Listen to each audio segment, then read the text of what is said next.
Assalamualaikum warahmatullahi wabarakatuh. Alhamdulillah bertemu kembali dengan Miss Yuni dalam pembelajaran bahasa Indonesia. Mudah-mudahan nanti setelah ini kalian dapat menyimak video yang diberikan, dapat memahami dengan baik. Sebelum belajar, mari kita berdoa dulu. Berdoa dimulai. Berdoa selesai, tetap semangat, tetap sehat. Silakan simak video berikut ini.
Created using Powtoon.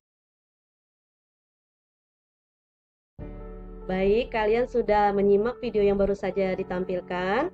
Video tersebut terkait pembelajaran bahasa Indonesia yang akan kita pelajari hari ini, yaitu bab 1 pertemuan pertama, tema selamatkan makhluk hidup. Apa yang akan kita pelajari hari ini? Mari kita simak video berikut ini. Konsep yang akan kita pelajari hari ini adalah 1. Mengidentifikasi susunan teks laporan hasil pengamatan. Kemudian kita juga akan menyimpulkan informasi berdasarkan teks laporan hasil pengamatan yang didengar dan dibaca. Kita juga akan belajar menyajikan simpulan secara tulisan dari teks laporan hasil pengamatan atau wawancara yang diperkuat dengan bukti. Tujuan pembelajaran kita hari ini yaitu mengidentifikasi susunan teks laporan hasil pengamatan. Yang kedua, menyimpulkan informasi berdasarkan teks laporan hasil pengamatan yang didengar dan dibaca.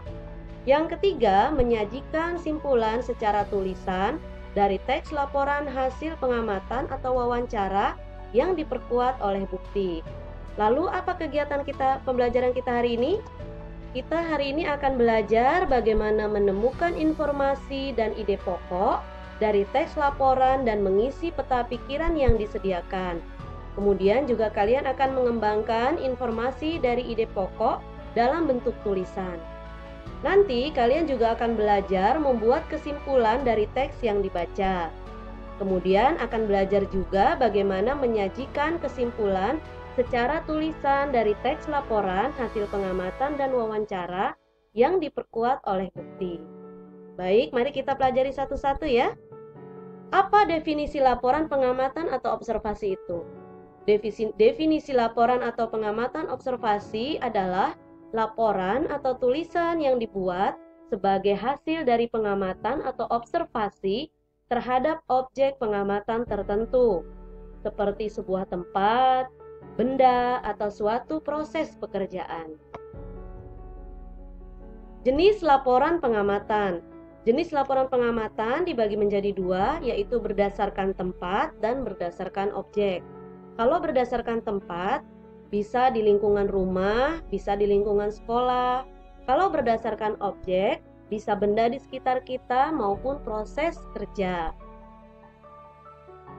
Mari kita pelajari langkah-langkah membuat laporan pengamatan. Yang pertama yaitu menentukan objek pengamatan. Yang kedua, menentukan tujuan dan waktu pengamatan. Kalian bebas memilih objek pengamatan, baik itu ruangan di rumah, tumbuhan di sekitar rumahmu, atau benda-benda atau objek-objek lain yang ada di rumahmu. Yang ketiga, langkah membuat laporan pengamatan adalah melakukan pengamatan. Dalam melakukan pengamatan, yang kalian harus pahami adalah kalian mencatat segala isi informasi dari objek yang kalian amati. Misalkan kalian mengamati tumbuh-tumbuhan, kalian catat, kalian pelajari, bila perlu bisa kalian browsing data-data atau informasi-informasi mengenai objek yang kalian amati. Yang kelima yaitu menulis laporan secara utuh. Nanti akan Miss Yuni berikan sistematis penulisan laporan secara utuh. Setelah menulis laporan, kalian periksa kembali dan perbaiki apabila ada laporan yang masih kurang lengkap. Nah, anak-anak, sekarang kita dapat melihat sistematik penulisan isi laporan. Yang pertama yang pasti judul ya, judul laporan pengamatan. Yang kedua, objek pengamatan. Yang ketiga, waktu pengamatan. Yang keempat, tujuan pengamatan. Yang lima, tempat pengamatan. Kemudian pengamat yang merupakan kalian sendiri dan hasil pengamatan. Semoga kalian bisa ya menulisnya nanti. Tugas kalian yaitu yang pertama yang harus dikumpulkan hari ini adalah mengerjakan di buku tulis, buku paket bahasa Indonesia dan buku tematik 6A. Ya, bisa dikerjakan di buku tulis, diberi nama dan kelas, kemudian difoto, kirim ke Miss Yuni melalui WA, atau bisa kalian ketik jawabannya dan kirim ke email, emailnya seperti yang Miss Yuni tuliskan di bawah. Untuk tugas PR di rumah selama 4 hari ke depan, Miss Yuni minta kalian untuk mengamati lingkungan rumah. Pilih salah satu objek yang ingin kalian amati. Tidak perlu yang sulit ya, yang mudah saja. Kemudian buat laporan pengamatan sesuai dengan sistematika penulisan laporan hasil pengamatan. Bisa ditulis tangan, bisa diketik. Setelah itu bisa difoto, kirim ke Miss Yuni melalui WA, atau bisa dikirim ke email. Baik, itu saja pembelajaran hari ini. Semoga kalian menerima dengan baik, menyimak dengan baik, dan memahami juga dengan baik. Miss Yuni akhiri, wassalamualaikum warahmatullahi wabarakatuh. Tetap sehat, tetap semangat. Alhamdulillah, selesai sudah pembelajaran kita kali ini. Semoga kalian memahami materi pembelajaran kita hari ini, disimak dengan baik dan tugas dikerjakan dengan baik. Setelah pembelajaran, nanti jangan lupa kalian membaca doa kafaratul majelis. Terima kasih. Assalamualaikum warahmatullahi wabarakatuh. Tetap sehat, tetap semangat.